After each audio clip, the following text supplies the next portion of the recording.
Good morning, good afternoon.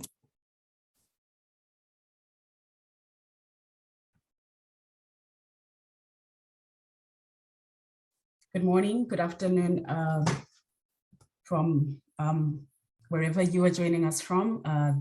Thank you for joining this webinar, which is session 2 or the second webinar in a series of 4 webinars that the Disaster Risk Finance and Insurance Program of the World Bank are hosting with support from USAID.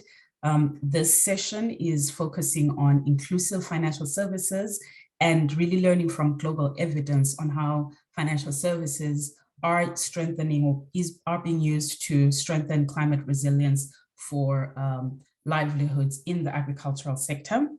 I'm very excited to welcome you to this particular session where we have an exciting lineup of speakers.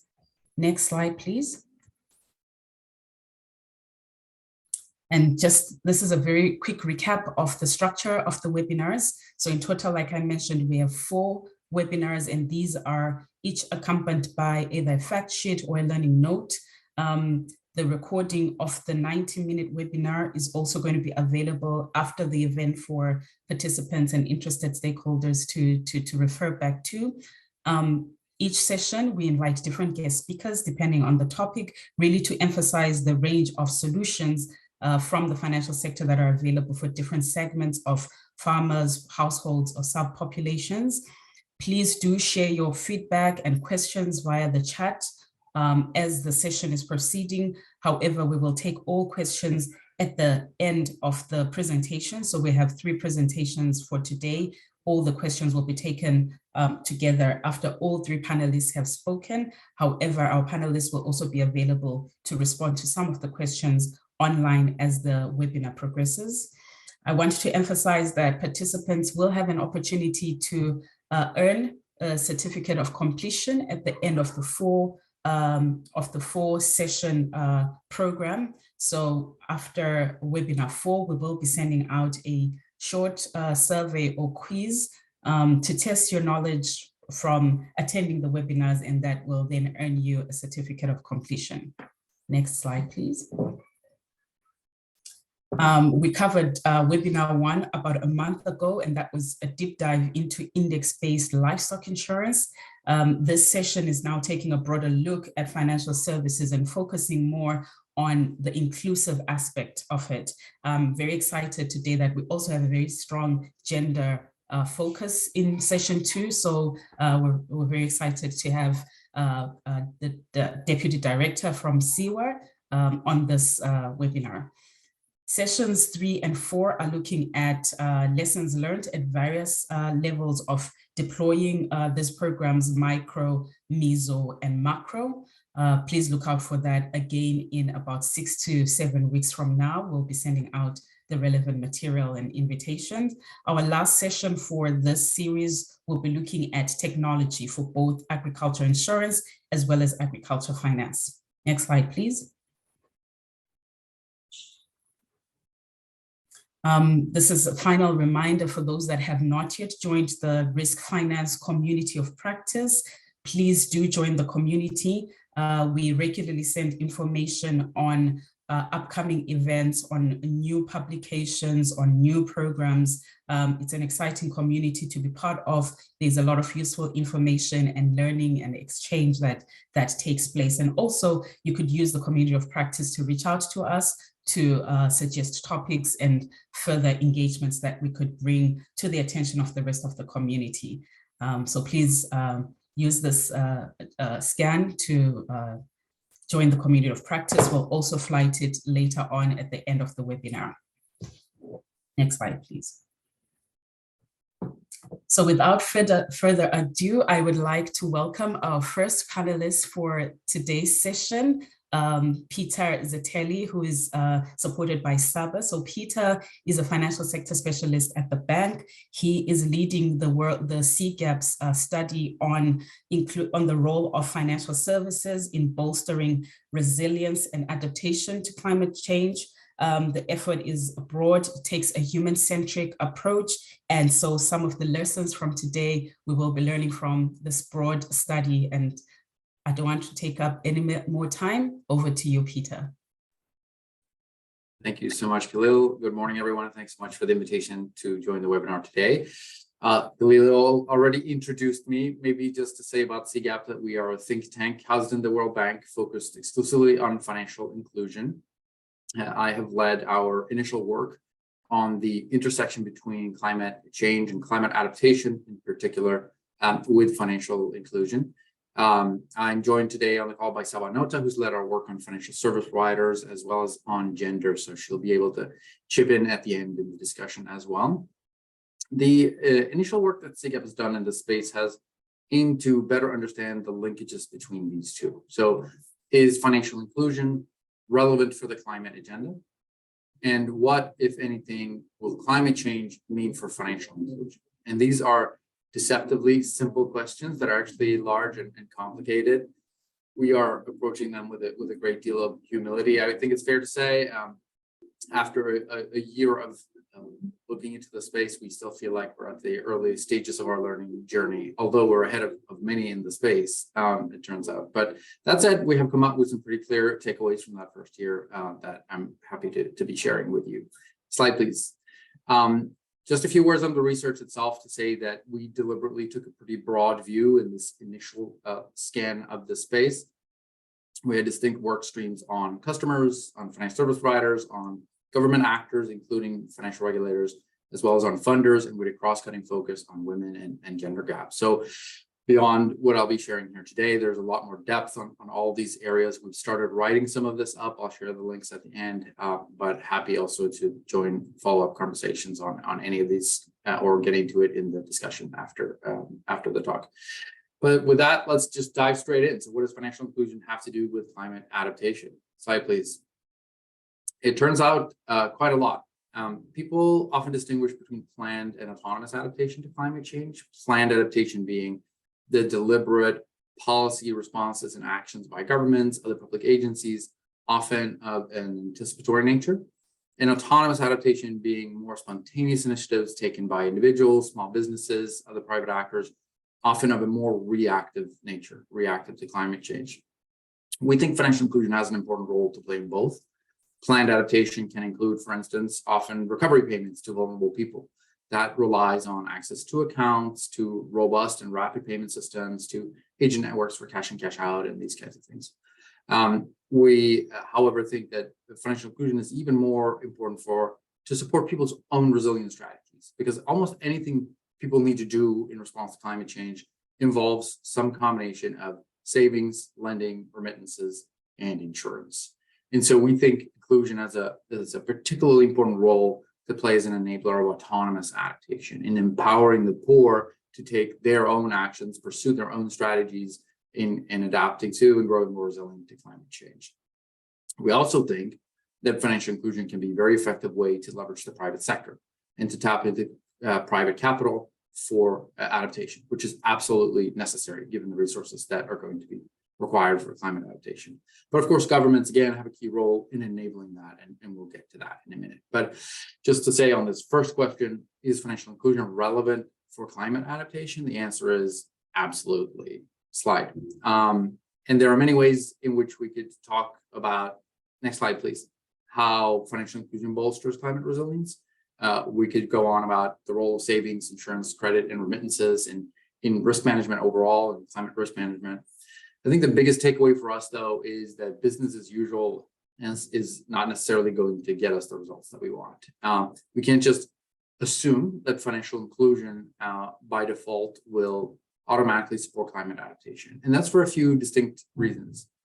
One is that it's become clear in our scan that we simply don't know enough about what combinations and what features of financial services best build resilience to different risks, for different contexts, for different livelihoods, for different segments, right?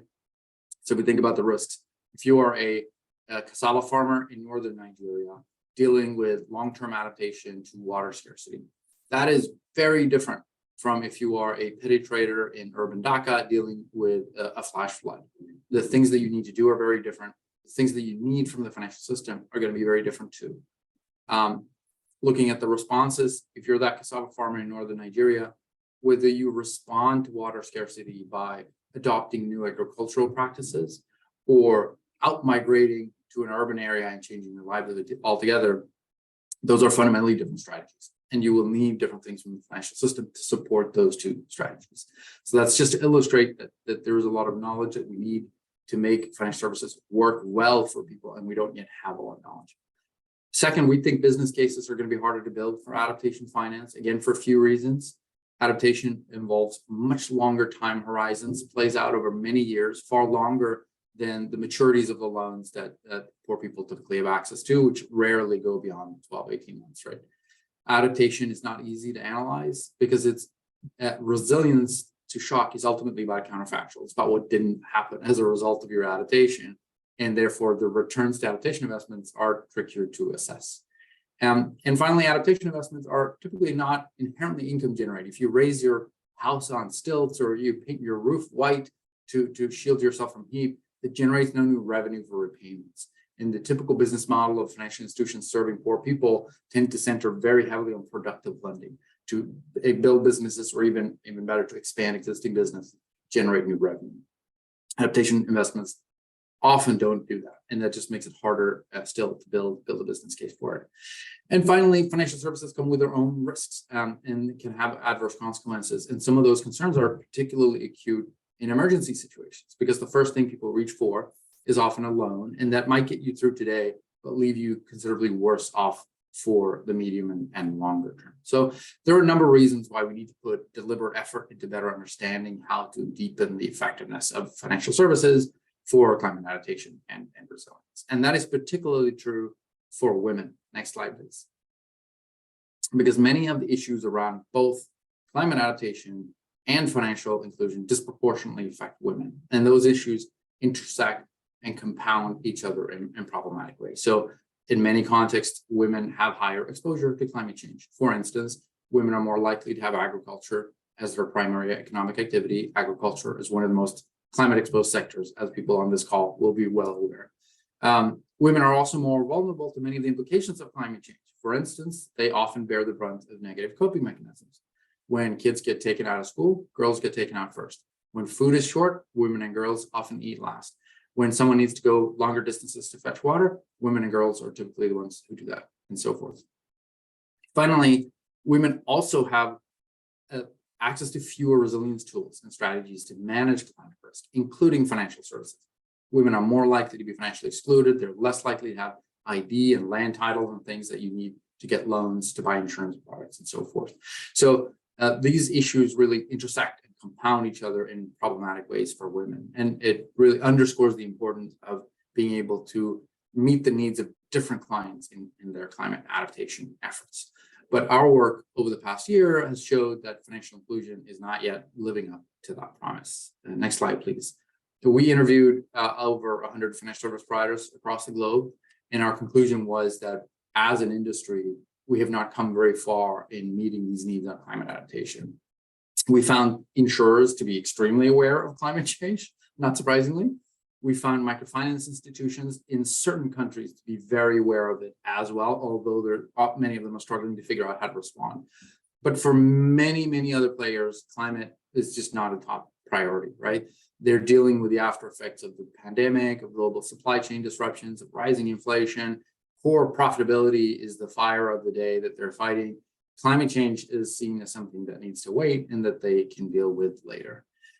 Many say that even if they did make climate change a priority, they wouldn't know what to do. They don't have the expertise. They don't have the data to develop relevant products. They don't know what clients need. They don't hear clients tell them, I need a climate product, which they shouldn't be expecting, but they find it difficult to read the demand as well.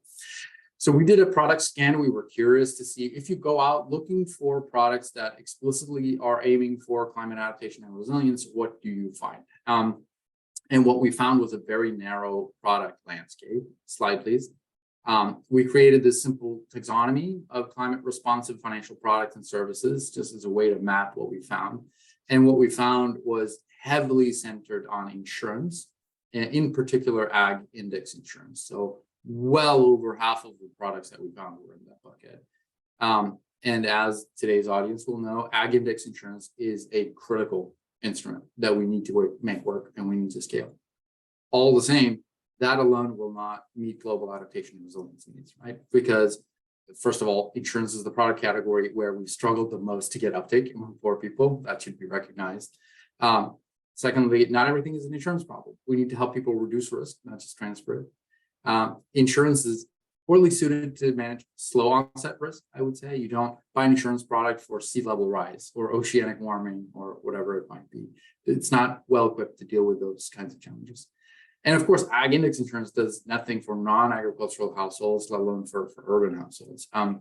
We went looking for products geared toward urban areas. We found very, very little. But urban areas suffer different climate risks and impacts than rural areas do, in part because livelihoods tend to be different. Geographies are different, and just the urban environment is different, and climate risks play out differently there. But there's almost nothing geared toward that. We found almost no gender sensitive products. We found a single product that was deliberately designed for women. The rest were generic, meaning male biased products. So we were somewhat disappointed by what we found in that scan of the space. That doesn't mean that providers aren't doing anything on climate though. Slide please. But the climate efforts that are being made don't tend to center on bolstering clients' resilience and adaptation. They tend to do, providers that we scanned and talked to, tend to do one of two things on climate. One, lending for the green economy transition. So developing portfolios in renewable energy, recycling, and these things, which is wonderful. They're very excited. It's great.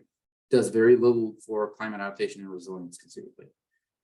Secondly, analyzing their own climate risk for the providers themselves, which they increasingly need for internal reasons, to report to funders, to report to regulators. And that's great and it's necessary. However, in that frame, clients' resilience is seen as a portfolio quality issue. And the easiest solution to that issue is to stop serving climate exposed clients, which brings us to the second question: will climate change have implications for financial inclusion? And the answer is again a resounding absolutely. Next slide, please. In fact, we think climate change presents big risks for financial inclusion, and so do some of the responses to it. Financial inclusion is inherently about serving clients who are risky and expensive and difficult to serve. And climate change is now inexorably raising the risk profile of many of these clients and will continue to do so. It's damaging assets that can be used for collateral. It's weakening income streams that can be used to pay for services. And as climate change continues to grow this risk, providers will find it increasingly difficult to serve clients at the bottom of the pyramid in certain geographies, certain value chains. And it seems inevitable that they will need to start pulling back from certain areas and certain value chains, just as an inevitable result of poor risk management processes that are central to banking and need to be there. And that could create a form of climate redlining where people are increasingly excluded based on where they live or what they do. We have anecdotal evidence from our work that this is already happening. We spoke to providers who said, oh, if you live in area X, I won't lend to you because it's flooded all the time. Why would I do that? It makes no sense. Move somewhere else, then come back and ask me for a loan. And we see that in the developed world as well. The largest insurance company in the United States just stopped selling property insurance in the whole state of California, the fifth biggest economy in the world, because of the risk of wildfires getting so severe as a result of climate change. So that is financial inclusion receding in real time. And if that's happening in California, then it doesn't take a lot of imagination to consider how that might play out in poorer parts of the world and poorer communities worldwide. The second reason we're concerned about this is that providers themselves are vulnerable to climate shocks. Their operations are disrupted, staff are displaced, assets are damaged, balance sheet takes hits, and providers increasingly struggle to recover from severe impact on operations and clients. We spoke to providers in Pakistan who were really reeling after the floods there and trying to get back on their feet. And they said, look, even if we can recapitalize balance sheets, we need to insure ourselves for the risk that this happens again. We can't. There's nothing we can buy that does that. And finally, ironically, efforts to green the financial system could unintentionally also contribute to greater exclusion because regulatory requirements to manage climate risk really steer providers toward this risk. It might prompt them to avoid the risk wholesale rather than try to manage it. New reporting and disclosure requirements are really important, but raise transaction costs, meaning the smallest clients get harder to serve. Funders earmarking money for green finance, whatever that means, might leave less for poor clients who don't have any option to be green, or maybe are green, but they're too poor to prove that they are because they can't access the certification that they need to prove that they're green. So We think climate change is going to challenge our progress on inclusion, both directly and indirectly. We spoke to funders and regulators in over 18 markets about this. Our sense is that this risk is not really being well understood or being actively managed. And the risk is it creates a vicious circle of more exclusion, lack of resilience, growing vulnerability in the real economy, and further exclusion from that. But conversely, a thoughtful policy response can create a virtuous circle, slide please, of the converse. More inclusive policy lets vulnerable sectors access the services they need, slide please, makes the real economy more resilient, means that banks face lower risks and higher returns, and it ultimately results in higher stability in the financial sector. So we think, slide please, that public policy and public financing is going to be absolutely essential, both directly and indirectly. Our first objective must be to enable the market, slide please, to cover as much of this as possible. We think there's a lot of room for governments and funders to do that by funding research into what people need and how to meet those needs, creating data and market infrastructure that providers need to build and deliver services, by de-risking investments in product development, testing, scaling, by sharing the risk directly of serving climate exposed clients, for instance, through credit guarantee schemes. There's a lot that governments and funders can do to help the financial sector meet these needs.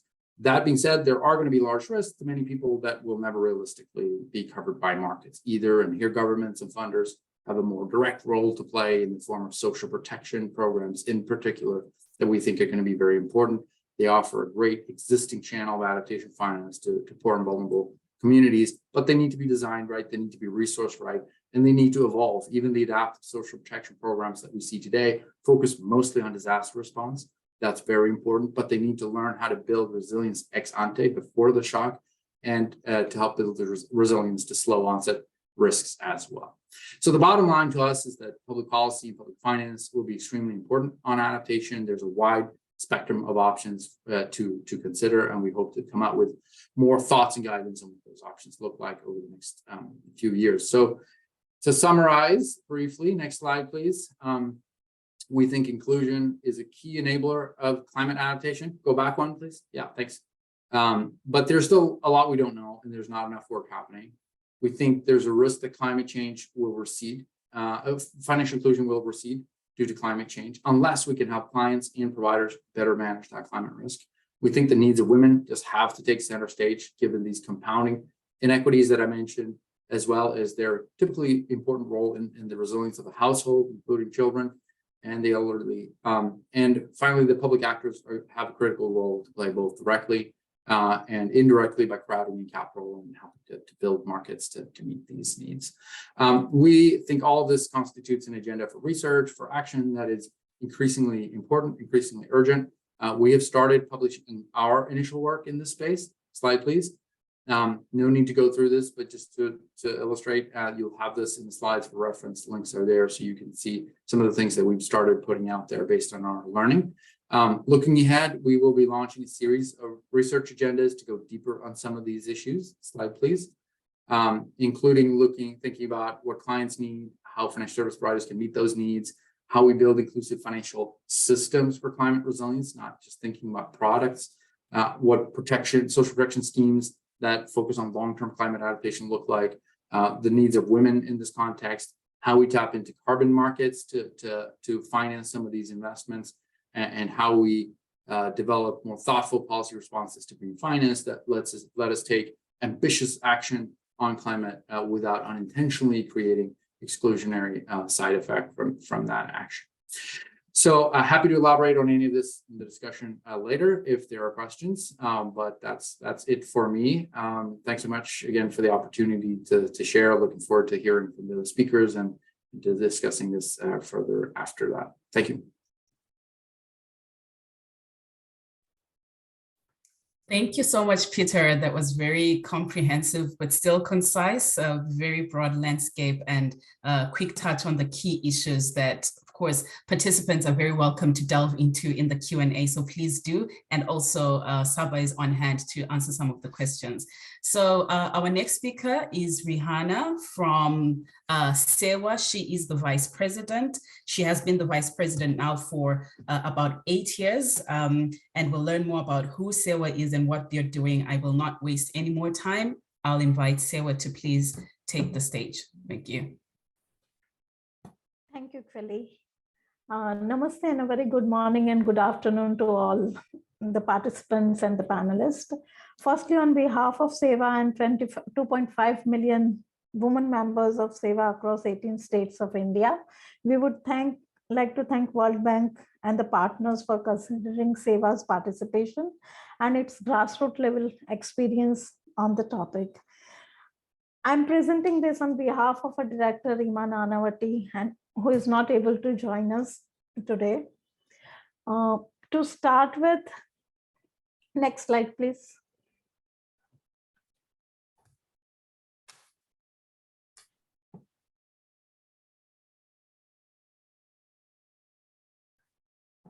Next slide. Next one, yeah. I'll just start with a brief introduction of SEWA. Self-Employed Women's Association, SEWA, was founded in 1972 by Srimati Ilaban Bhatt. And today we have a membership of 2.5 million poor women workers across 18 states of India. Twin goals of SEWA. Can we go to the next slide? Yeah, thank you. Twin goals of SEWA are full employment and self-reliance. By full employment, what we mean is the earlier one. By full employment, what we mean is employment that provides with income security, employment security, and social security as well. And self-reliance, when we say self-reliance, it's not just say economic self-reliance, but then we also see to it that how does the decision-making power of the woman member also increases. We work in the 18 states of India, and we also work in 7 South Asian countries, neighboring SAARC countries as well. SEWA is founded with we follow the Gandhian principles such as Satya, Ahimsa, Sarvadharma, and Khadi. The members of SEWA come from various different trades, more than 100 different trades, but then we have categorized them into 4 major categories.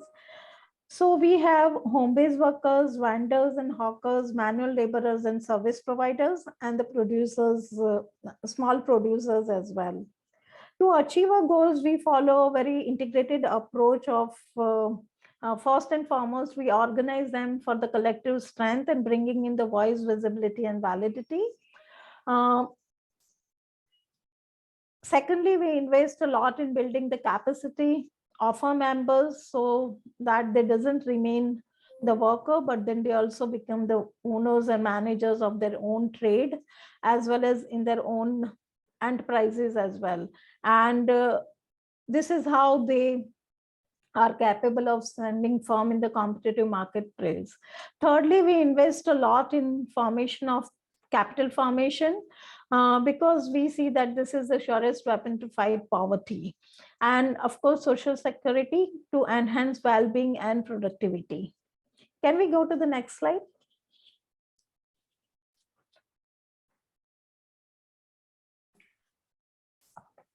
When we look into the challenges, there are various challenges which are faced by the informal economy members of SEWA.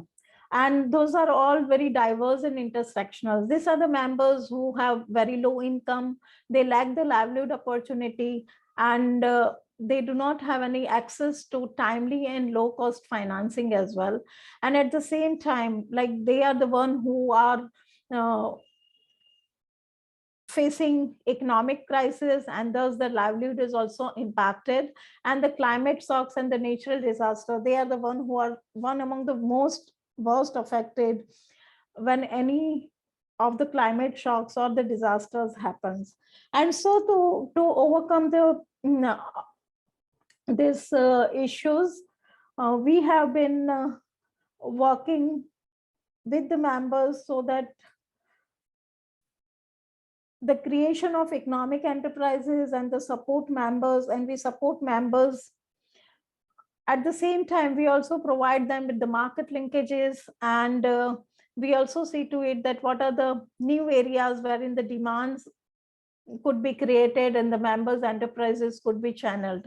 At the same time, like we also work on providing or alternate skilling opportunities for the members so that they have sustainable livelihood. It is very important because our experiences says that the poor do not want charity, but that what they need is productive and meaningful and dignified work.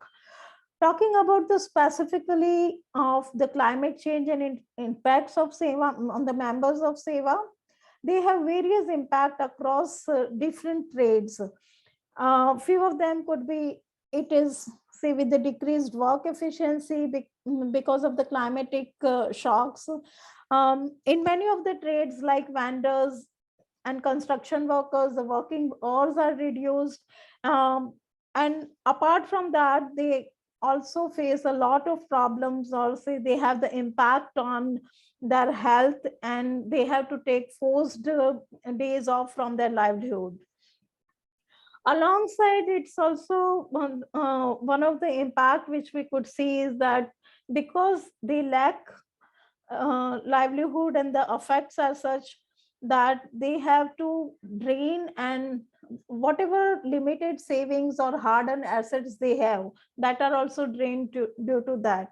And so it's a vicious circle wherein we need to support the members to come out of the vicious circle of poverty. Next slide, please.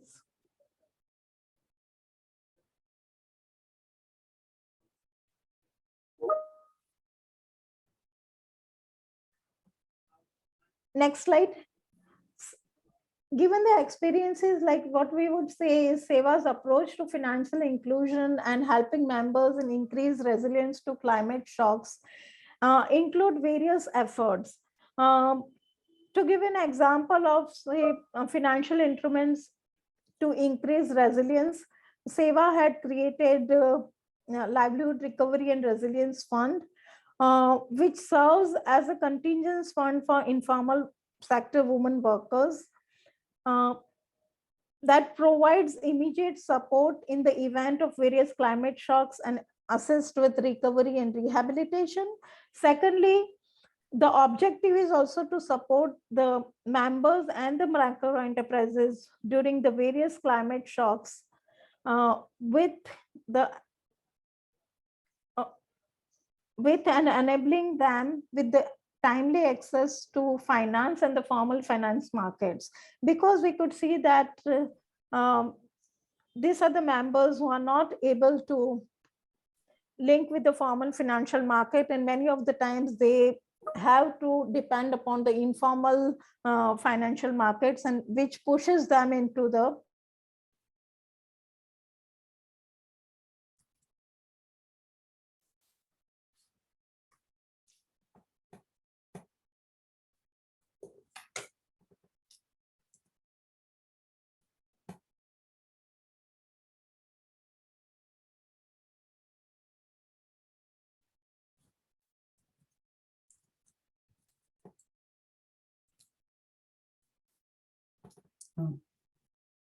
Apologies, it looks like we might be having a technical issue with Rihanna, but we'll give a few minutes to join or rejoin while we check.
Apologies once again, colleagues.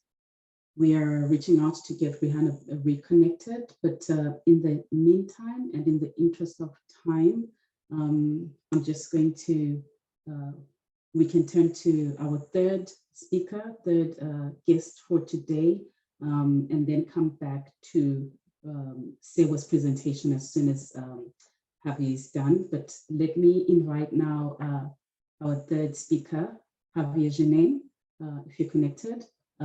He is the lead economist for the Development Economics Research Group of the World Bank, has led several key studies, seminal studies on the role of financial services, from index-based insurance to credit savings products, on their role in livelihoods, welfare for low income households, farmers, subsistence farmers, etc. So without wasting more time, let me invite Javier Genet. Thank you very much for the invitation to present. It's an honor to be here. Next slide, please. Yeah, so what I want to do today is basically set the stage about the impacts of climate change and how people respond to them. And then I'm going to talk about a little bit about some of the financial innovations that we've seen to address fluctuations in their incomes due to climate change and others. Then I'm going to talk about the impacts that these financial products or financial innovations might have had, and then finally we'll conclude. Next slide, please. Yeah, so I guess with such an audience, maybe it's not we shouldn't motivate this as much, but basically clearly climate change, and here I'm focusing mostly on temperature increases, has had massive effects on various outcomes. I mean, from agricultural yields to labor supply, labor productivity, crime, suicide, and even conflict and wars. There's a study in Africa suggesting that climate change has led to increases in conflicts. Now, in the face of climate change, what most people do, especially in low-income countries, low-income settings, is basically the adoption of coping strategies that basically, reduce risk. And so, so they take lower risk activities, but basically at the expense of longer run earning potential. Okay, so given the setup, what does the financial market provide in terms of products that can help cope with these shocks? Next slide. Next slide. Thank you. Yeah, so I'll be talking about two different products. One is index insurance. We've heard quite a bit about index insurance. I'm going to maybe touch upon some other aspects of it, and then we're going to talk about sort of more flexible credit and lines of credit. Playing with the timing. Okay, so we know what index insurance is an insurance policy that whose payouts are basically linked to a publicly observable index. This index can be rainfall in a nearby rainfall gauge, can be commodity prices such as the Case Shilling house prices, can be linked to aggregate crop yields, where so it's not an index like rainfall, but it's actually the yields, what farmers do care about. But basically, it's not yields in an individual plot, but actually in some average of various plots. And finally, also an example of an index insurance is one that's linked to NDVI, or basically the greenness of the vegetation. And I believe you saw one such example in the last session. So the advantages of index insurance are that, of course, payouts are very easy to calculate. With access to this index, which typically is public, you can be computing the payout sitting anywhere. You don't have to visit damages, or you don't have to visit the places of the beneficiaries. And that, of course, minimizes also transaction costs and allows for a quick disbursement of the payouts. It also minimizes moral hazard and adverse selection, because there's nothing that the individual can do to affect weather patterns or to affect the index. Okay.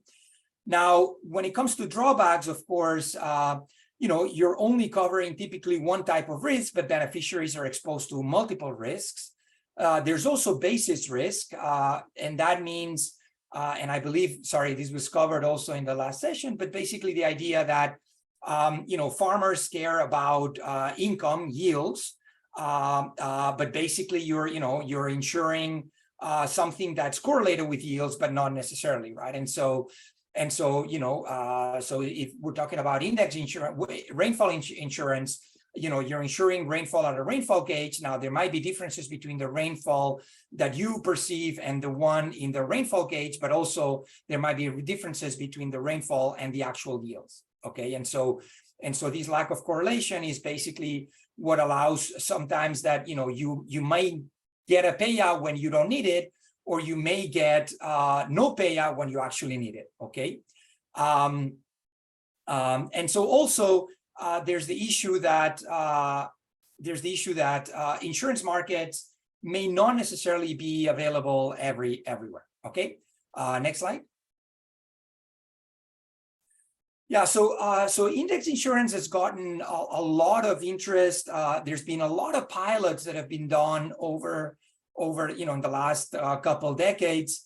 But basically, when we look at which ones are at scale, next slide, please.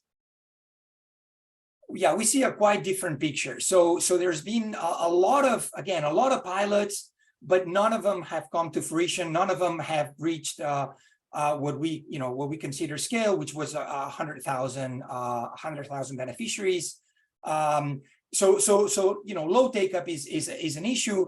Now, most of these pilots were actually the beneficiary was the farmer. Okay, and so maybe what we've come to realize is that this has been problematic, because selling insurance to farmers is difficult because of liquidity constraints. So farmers need to buy insurance at the time that there's other competing uses for their money. Trust issues when they don't know and understanding of the product. Okay, so people have tried to design products where the beneficiary is not the farmer, but actually at the meso level can be a municipality, can be a financial institution. So these are the ones in blue. Mexico had up until recently the Cadena program, and Peru as well, ensuring designing products for financial institutions. Also, what people have done is to combine insurance with either inputs or credit. And so these are the green pilots or the green programs. And finally, they've also tried to design products for the more educated farmers in red. Okay, so okay, let's sorry, next slide.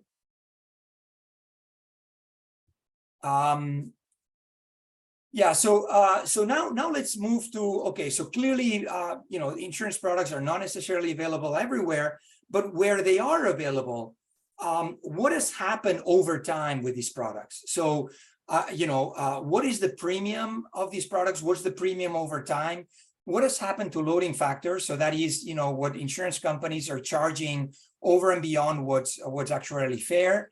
And how are the products changing over time? In other words, are they insuring really that the catastrophic events? Are they insuring maybe some more moderate events? Okay, so next slide, please.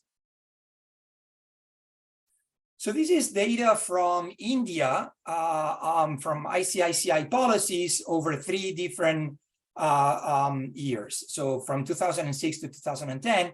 And what we see is that over time, in 2006, the policies were very catastrophic in nature. So in other words, 96% of the time, the product did not pay because the big event had not happened. But then when the big event happened, you had a large payout, right? So this is really a product that works for a catastrophic event, which is, you know, where individuals need the funding. But basically over time, what has happened is that products, you know, keeping the same premium, products pay more often, which is, you know, something that the farmers actually want. So they're more likely, there's the probability of a payout is higher. However, when the big event happens, you get less money because of course the premium is kept the same. Okay, so there's a bit of a tension between when people need money and when people want money. People like frequent payouts, but they don't. And the products have been moving towards that. But basically, you know, when the big event happens, then they no longer provide the coverage that would be needed. Next slide. Yeah, and so this shows again that the probability of payout is higher, as the products evolve.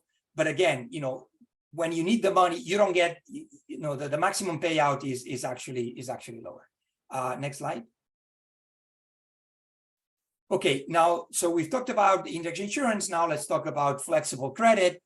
So the traditional microcredit product is really not well suited for climate change or in general when individuals are facing volatile fluctuations, right?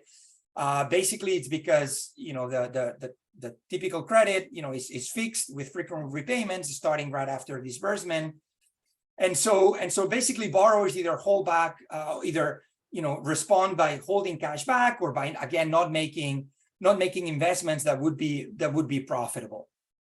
Okay, and so now there's been recent attempts to introduce flexibility either by providing passes, by trying to match cash flows to the payments, and also by providing lines of credit that are triggered by events like catastrophic events. So let's see.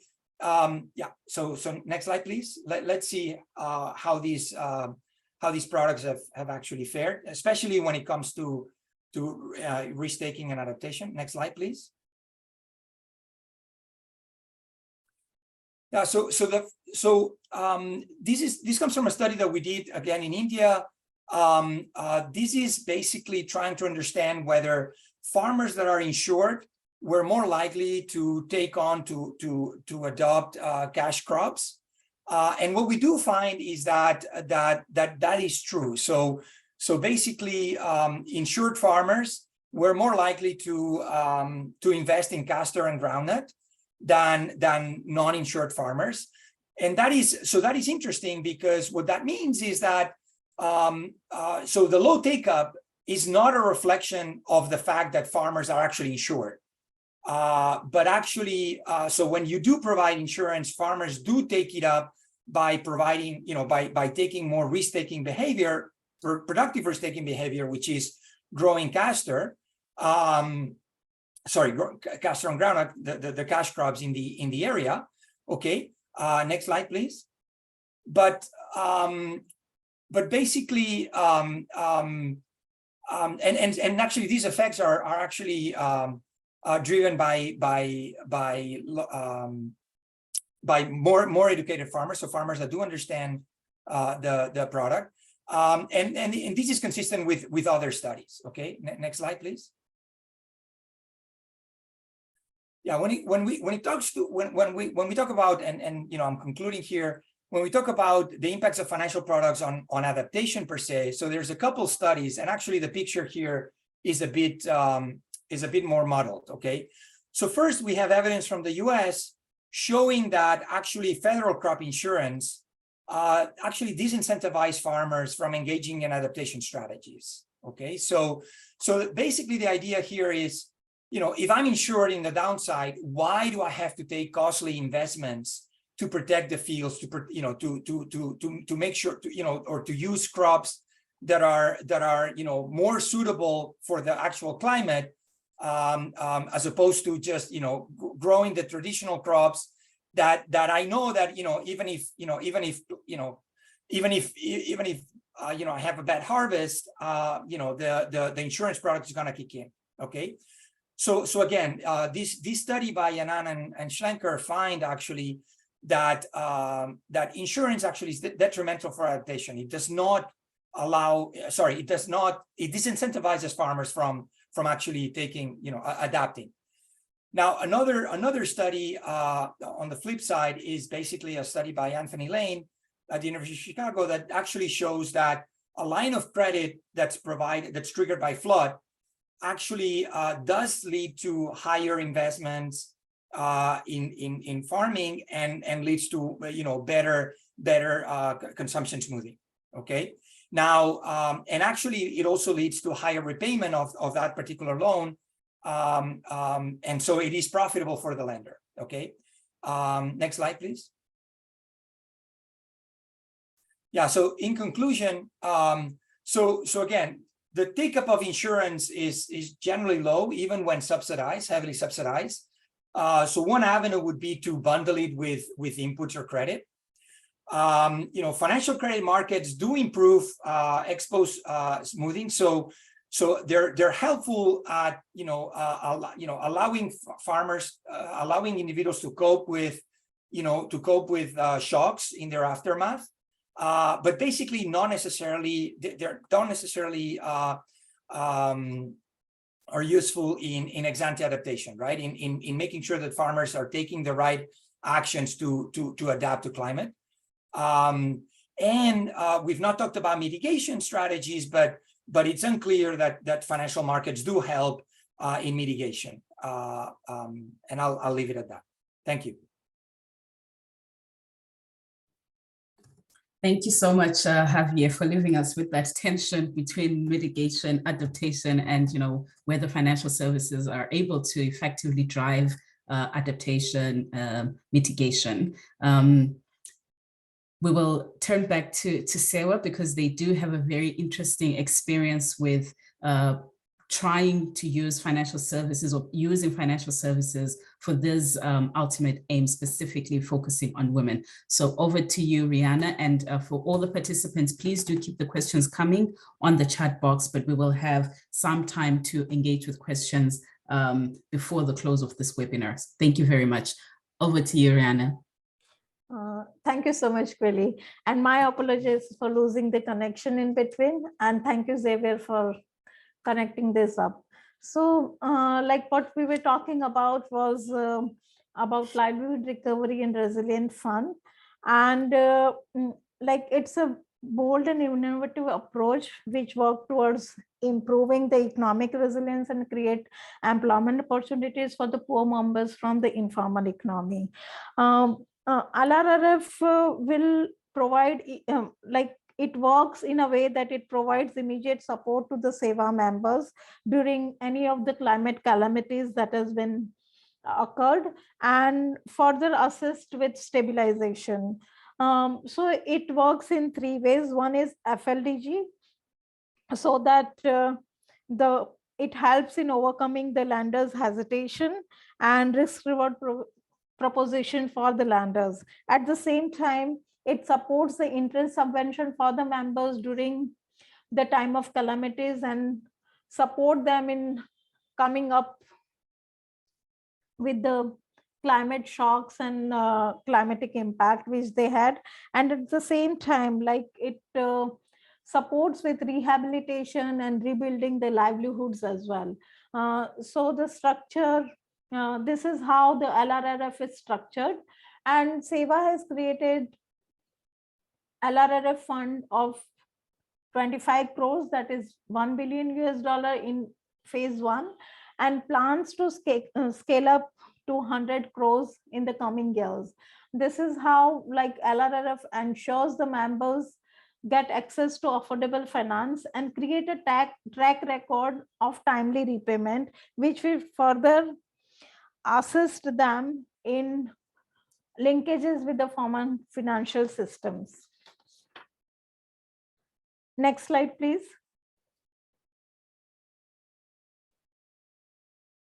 With this, I'll walk you through the certain cases wherein LRRF has supported.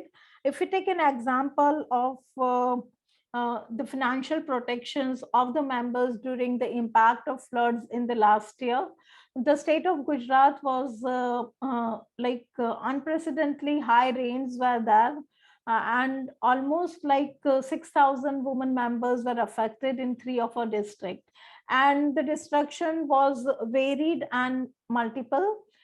It was with reference to their houses, access to clean water, crops and animals, and it also hampered the daily necessities and the demands as well.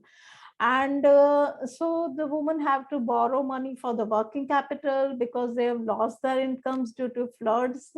They needed more loans to recover and set back, reinvest in the working capital, interest rates. And so it is not possible for these members to go with a high rate of interest, because that would lead to the debt trap as well. And so through LRRF, we have supported more than 200 members to rebuild, which were small and marginal farmers, to rebuild their livelihoods. And at the same time, it was a no-cost financial assistance to the members, to save the members from the heavy debt. And we could see that because of the assistance provided to the members, they were able to recultivate their crops, and we could see the results in say a couple of months as well. And in the next season, almost 50 to 60,000 INR rupees were earned by these members in the next season. Apart from that, we work in a very integrated manner. So it's not just say the financial support which has been provided, but then we also support our members with linking with the infrastructure for rebuilding their homes, and also the healthcare and related access to healthcare through Seva's various programs like telemedicine. We have the Seva Health Ambassadors, which are in the community and would help them on water and vector-borne diseases. So this is how we work in a very integrated manner. And for the poor members, this kind of disasters are happening year on year. Last year it was flood, and this year it is cyclone, wherein the similar kind of approach has been taken by the members of Seva, for the members of Seva. And apart from this, we are also working with the nationalized bank and the formal lending banking systems, wherein we link our members with the formal finances for the easy access. So collectively, we work with the formal service providers as well. Another example, which will, next slide, please. Another example which will I'll take you through is also the LRRF, which has supported, we call it as Swayam Shakti, which has supported the members during the COVID-19. And at the same time, when the COVID-19 was there, the members were also affected with various climate shocks and market shocks. So through this, through this program, the micro loans of 20,000 to 1,50,000 INR were supported more than 1,300 members, wherein it was a 12% loan, but then it was linked with pay for performances and interest subvention, wherein the the performance level of the members were good. The interest was subvented to them, up to 10% of the interest was subvented. And we could see that the delinquency level, or say the defaults level, were very low, and we could see the timely repayment of these loans. These were the loans which were for the urban and the rural areas, and across majority of them were in agriculture sector. But then apart from that, it was also say the vendors, small micro entrepreneurs, climate equipments related loans were also taken care of. So this is the example wherein Seva has that flexibility. The members were identified and the loan were disbursed through a digital platform, wherein Seva was the one who was the decision maker whether we should provide these loans to the members or not, looking into their track records and CIBIL scores as well. And at the same time, like it was with a very low or a very little documentation. The basic KYC documentations were also required. So this has really supported the members for to come out of the climate shocks and the market shocks which they have faced during the COVID-19 situation. Next slide, please.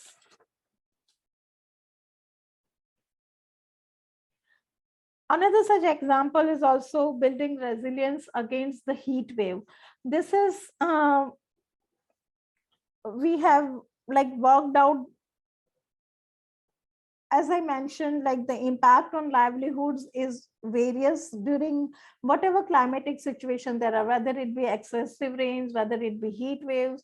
So many of our members' livelihoods were impacted in a way that most of our members incur loss due to unavoidable spoilages of their products and materials. For women involved in the ship breaking, the heat wave has contributed to extremely harmful temperatures. Agriculture was also one of it, wherein the members were affected. Even animal husbandry, in the animal husbandry, the milk output of the animals was reduced. And for the salt pan workers who lives 8 months in the deserts, it was a very difficult situation, not only with their livelihoods and their productivity were reduced, but then at the same time, they have to face lack of acute water shortages and other challenges as well. And so we have designed, based on our experiences, we have designed extreme heat micro insurance with support from Armstrong Foundation. And the product was innovative in a way that the payout, it was designed in a way that it pays out multiple times in one heat season to replace the contribute towards the loss of income. And so an estimated of $3 per day was worked out. Under this, Seva covered more than 21,000 members across 8 trades from 4 geographic locations.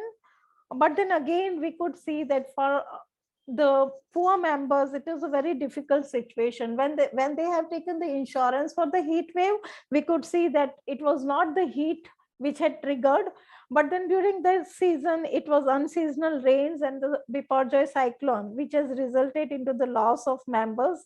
And so they were not eligible for the claims. So based on the learnings, what we have been working on is how do we work towards all-weather insurance, which would be supporting and helping the members in mitigating the climate impacts in any of the weather or any of the climate change they have. And so we would like to pilot that up and then further scale it up to the entire 2.5 million poor women members across Seva's membership. Next slide, please. Based on our experiences and working at the grassroots level very closely with the informal economy workers, we have certain recommendations to address the key challenges we are facing for strengthening the resilience. First, it is unified credit score for the undeserved and the pre-approved loan packages, which would help the members in timely access to the credit facilities. And because it would also be crucial that same methodologies are also been followed. It would be helpful to add value to the ability of the unbanked and the underbanked individuals to get loans. The pre-approved loans due to the information exchange would happen. Secondly, how do we work on simplifying the documentation with the financial service provider? Because currently many of the documentation which are required are not like the poor women workers from the informal economy and the small and marginal farmers may not be eligible, may not be having those documents. So how do we simplify and how do we decrease the documentations that are required? And so like how can we have one-time documentation accepted by all the financial institutions?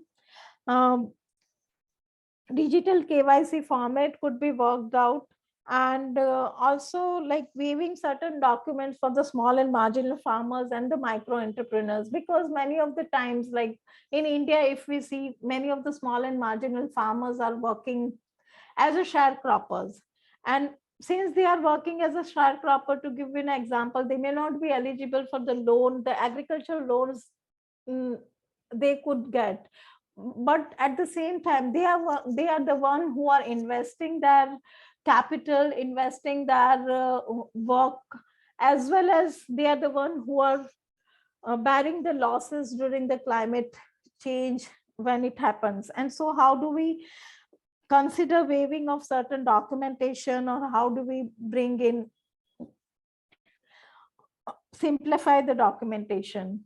Next recommendation would be widening the digital banking and digital literacy through awareness programs and feature phones. Many times, like in countries like India, when we see, so there are also, like many of them doesn't have smartphones, but then how can we work through the feature phones? And at the same time, it's like in a family, there is only one phone available, and maybe like the linkages with the phone is needed, but then the woman member may not be having the phone when it is required. So how do we work on this? So we need to work towards continuous efforts on e-learning platforms, linkages with the digital banking and feature phone systems, and so on.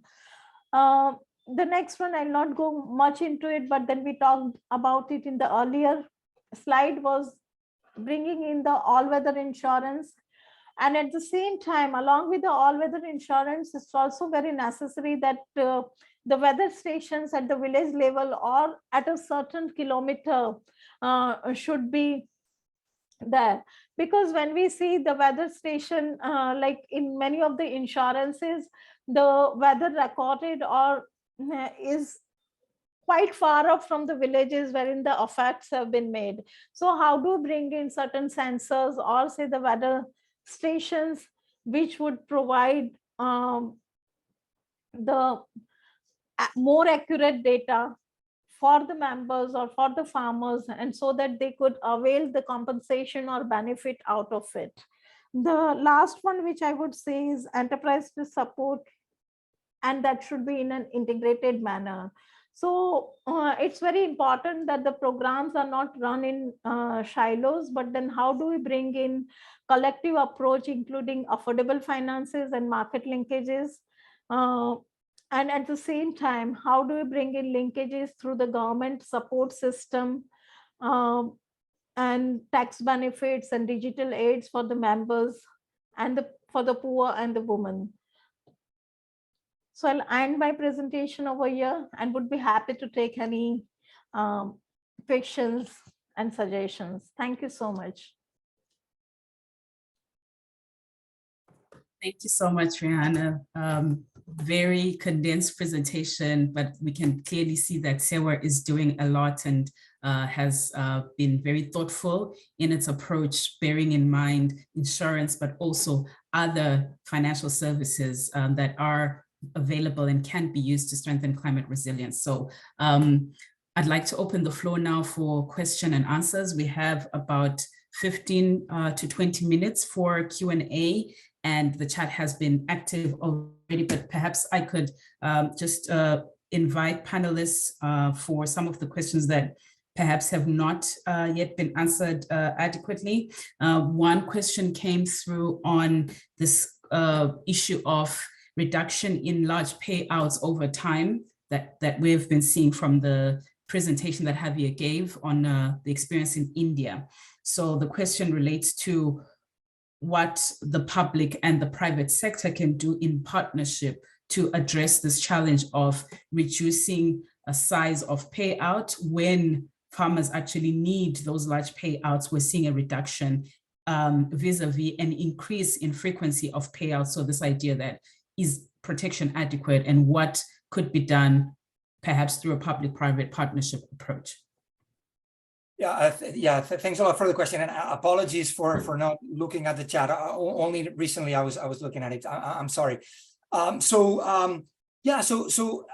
We believe that what's happening here is the insurance companies are actually catering to the wants of the population. So people value more frequent payouts than the one payout when they actually need it. Okay, and so part of it is a response of the insurance companies that are designing products to basically cater to the wants of the people, of the beneficiaries, who ultimately will buy the policies rather than what they would need, right? I mean, so that's part of what's happening. So it's not that, yeah. So the pay again, the probability of getting a massive payout is lower, but basically you get more frequent payouts, right? And again, that's partly because of, now if insurance, if the insurance was fully subsidized and so individuals didn't have to pay for it, then maybe you can go back to a product design that would take care of the that would basically cover the extreme events, right? And that's also, by the way, something that reinsurance companies can also take. Now, so another issue here, though, is that the loading factors have not been changing over time. In fact, they've been increasing. I mean, Peter mentioned, actually insurance companies pulling away from places where there's been massive disasters, be it California with fires, be it Florida, or with coastal properties, right? So this is really an issue, right? I mean, so clearly we're not in a steady state where more information leads insurance companies to actually reduce the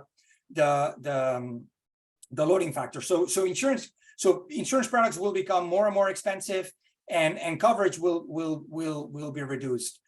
Now, so in India, India's has had a nice evolution between especially they've combined area yield insurance with weather insurance, and part of the weather insurance was standard. Now there've been some changes, and in how these has worked. But basically, India used to be mostly compulsory if you took a loan. So it was actually an example of a bundle insurance. So yes, farmers were insured, but also only insofar as they got a loan. So there was a lot of people that were not insured because they didn't have a loan. Now, to be fair, you could buy insurance voluntarily, but most people didn't do that. Okay, so there's also an issue. And when you're dealing with a bundled product, you don't really know, you may not know that you're insured. And so all the benefits of taking advantage of the insurance and changing your behavior because you're taking productive risk-taking behavior may not necessarily materialize. Sorry, I'll stop here. Thank you so much. That's very insightful. There is also a question on international standards, and I see Peter has responded to it, but I wanted to give the opportunity to the other panelists if they are aware of relevant international quality standards that apply, and my interpretation is to inclusive financial services, so be it insurance, be it savings credit products, that I think that is what the question is referring to from what I gather in the chat. From our experience or the previous webinar, we are aware of a very interesting standard that is under development called QUIC out of the University of California, Davis, the work that Michael Carter is leading. This is specific to index-based livestock insurance though. So if you're interested in that, please check out material from webinar 1 on June 7th. We covered that topic, but Javier or Rihanna, if you are aware of other international quality standards that can be relevant that are relevant for inclusive financial services and product, and Peter as well, if you'd like to voice over your response.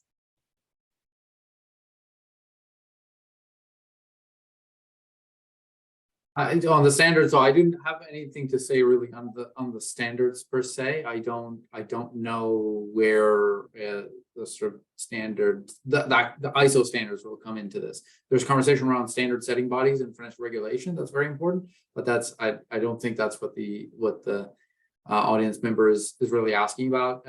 Links to the SDGs are clear across many or potentially most of the SDGs, maybe not every single one, right? But those linkages are certainly there, and we often underscore the point that climate impacts have these multidimensional impacts, right? Climate change will play out in not just the direct impact that we can see, but through secondary and tertiary effects that have knock-on effects on health and education and incomes and assets and all of these different things, and in general inequities in societies, right? And that's how we need to approach climate change, through that very broad lens and not the narrower lens of, oh, bridge got washed away, right? But seeing the multitudinous impacts that play out over time across different facets of people's lives. But as for the standard part of the question, I don't know. Maybe Javier has a perspective there. I don't. No, I don't either. But I do want to make the point, and sorry to be the bearer of bad news.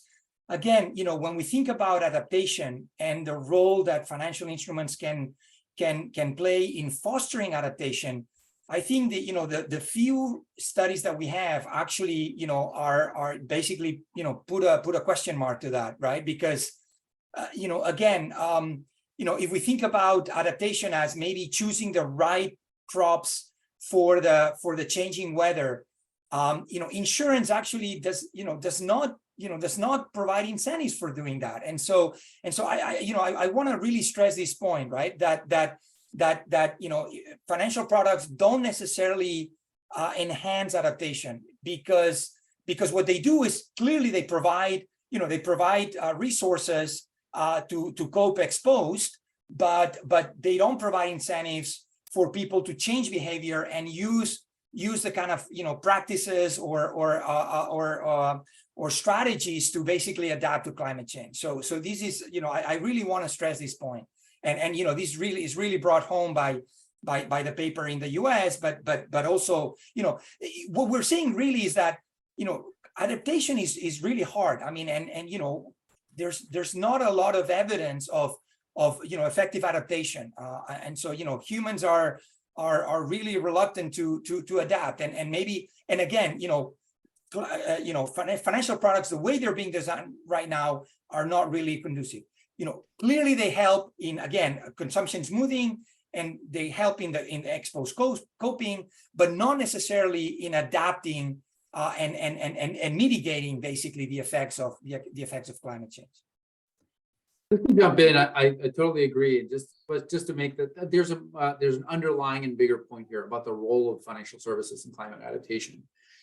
Insurance is a particular one in some respects, but broadly speaking, financial products and services are not in themselves adaptation instruments. They are enablers of adaptation and resilience strategies. But people still need to know what to do. They need to have the ability to pursue those strategies, and that requires access to information, to education, to markets, to extension services, to supply chains of whatever it is that they need. It requires access to all these other things, and assuming people have those things, they know what to do and they're able to respond, then financial services can be what enables them to do that, right? But financial services themselves, getting a loan is not the solution. It's what helps you take the action that you need to take. It's not the action in and of itself, right?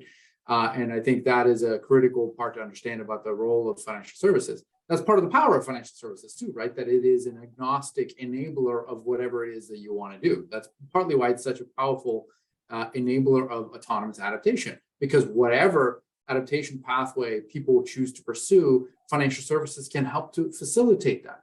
But it's agnostic also to the direction of that strategy and whether or not it's the right strategy. Financial services has nothing to say on whether it's the right strategy. So that requires other things. Excellent. Yeah, I completely agree. I see Rihanna had your hand up. I would say that it's also very important that how do we make it more inclusive and include for the, say in the countries like India, it's only for the small and marginal farmers, but then the sharecroppers should also be included. So we need to look into it. And other thing I would like to mention is how do we invest in the infrastructure that are needed to build evidences? Because many a times, like as I mentioned in my presentation as well, there are no, how do we build in evidences in a more, say, smaller areas or the one which are more connected with, because if you see in the insurance thing, if you see, then the climate change impact gets delineated if it is calculated at a block level or at a regional level or so on. So how do we invest more into it and look into that more of the coverage is being done? No, absolutely, Rehanna, but also, and I'd love to hear what you guys are doing at SIWA about. So, again, so take Ibli or take the weather insurance products that I was looking at for farmers. I mean, at some point, should farmers be growing in these arid-prone areas that are, or should they be maybe, moving away from agriculture and trying to, trying to get a job at some, local factory or in the non-farm sector, right, where there's less exposure to climate, or again Ibli, right? I mean, should these guys be herding? Should they be herders when again the conditions are really dire, right? Or should they try to migrate or basically change occupations, right? And how do we foster this changing of occupation, right? Because again, financial products are there basically to keep you in the sector they're designed for. And so this is, I think we should think broader about also, occupation and migration, right? As strategies for, human capital, if you will, as strategies for dealing with climate change. I fully agree with you, Xavier, like wherein we talk about livelihoods or sustaining those livelihoods, it's also say agriculture, there are animal husbandry, and then non-farm livelihood. The members would sustain only if they have all these three things together, because in the rural areas or for a small and marginal farmers, they have to depend on multiple livelihood opportunities as well. And then when we talk about compensation, then many a times it's not considered if the loss is less than 30%. But then if you see for a member, it would be a great thing even if the loss is less than 30% as well. So how do we include all these things together? That is also very important. I couldn't agree more as well with what you're saying, Javier. And I think it comes back to the important role of government, right? Because government ultimately is who has the role and the responsibility and the means to start making policy decisions about some of these structural, economic, and geographic changes that will be needed. And they have the resources and the political mandate to sort of make those decisions and try to facilitate them, right? So it's not something that the financial sector can do, and it's something that individuals themselves will struggle to do, to your point, Javier, right? And it goes back to this absolutely critical point of government actors in this space. Thank you so much. That's a very, very useful discussion, really getting to the edge of what is the most effective and how could it be enhanced to support livelihoods more broadly, right? Not just one sector. And I don't want to get back into the insurance discussion because we just have 6 minutes, and there was an interesting question to all the panelists on your thoughts towards alternative, do you see new forms of funding other than traditional insurance in emerging markets? I am assuming this is funding to support adaptation, mitigation, resilience broadly. So please jump in if you've got any thoughts and comments on this. Well, let me jump in. So I think we're going to see more and more contingent credit, basically. So in other words, credit or funding that only has to be repaid if certain conditions are met, right? Or basically that there's the bank or multinational institution is going to provide a loan for a government in say in the Caribbean or places that are exposed to climate shocks, and only if the conditions are good. In other words, no catastrophic event has taken place, then they need to repay. Otherwise, there's basically there's dispensations, right? And these these can also when they finance themselves through the issuance of bonds or what have you, in the capital market, you're also going to see contingent bonds, right, where they only pay when conditions are okay, but when there's more broadly, I think we're going to see more and more conditional financing that only has to be repaid if certain conditions are met.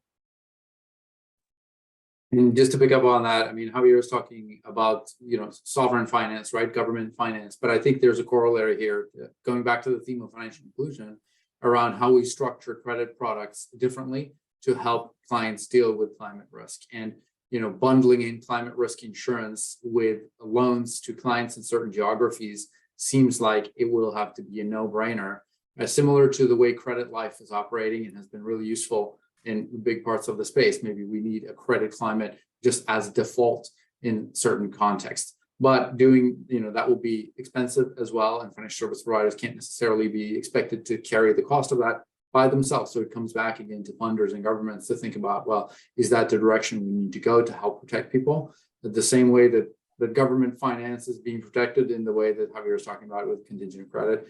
And if so, how do we enable that through green credit guarantee schemes or whatever it is? I suspect that's going to be a really important conversation going forward.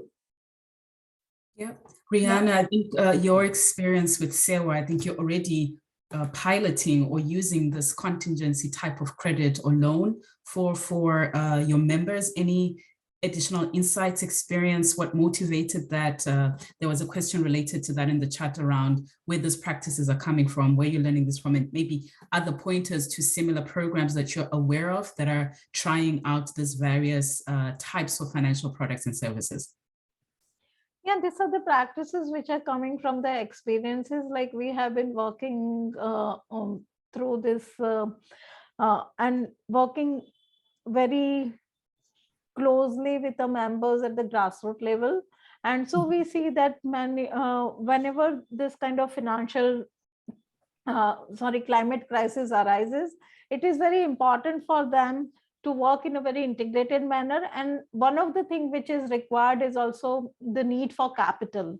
And because the need is so very emergent and urgent, so that they have to, because when they go with the formal banking systems or say financial systems, it would take quite a lot of time. And so what would they do? There would be 2-3 things they would be doing. One is exhaust on the savings, very low or little savings they have, or their assets. And another thing is, because it is so emergent and needed in a time, so without getting more documentation, they would rely upon the private money lenders or the financial companies and so on. And so with the LRRF, it's all that. One, we provide them with the contingent fund which is required, and at the same time it is very timely, so that the members could rebuild the livelihoods. And at the same time, we also work towards how do we link the members with the formal banking systems as well. So it's not that even if the members are having the savings account or Jan Dhan account, they may not be say eligible for the credit from the formal banking systems. Either they do not have that documentation, either they do not have that awareness education. So we have a team built at the grassroots level also, which would help them support linkages with the banks. What are the kind of documentation they be ready? How do they apply for it? So it's a whole kind of integrated effort which has been done by the leaders to support the members in this linkages. And at the same time, we also work towards how do we like with the collective strength and with the collective, how do we work with the financial service providers so that they doesn't hesitate in giving the loan to the members who are in need through the first loss guarantee, through the LRRF. So this is how it's a win-win situation for both, like for the small and marginal farmers and the members, those who are in need of, and for the financial service providers as well. So we work towards this under LRRF, and we have been successful in taking this up, and we look forward to scaling this up. Thank you so much, Rihanna. We are up right against our time, but this was very fruitful, very engaging, very interactive. Thank you so much to all the participants for sending your questions. Please watch out for information on webinar 3 coming up in early September. We look forward to your engagement as well there. And a big thank you to our panelists, Javier, Peter, and Rihanna. Thank you so much for making time to spend with us and share your insights. A big thank you to the knowledge management team from the World Bank, Atsu, Sonal, Kavya, in the background that are making this all happen. So thank you so much, everyone, and enjoy the rest of the day wherever you are. Goodbye for now. Thank you so much. Thank you.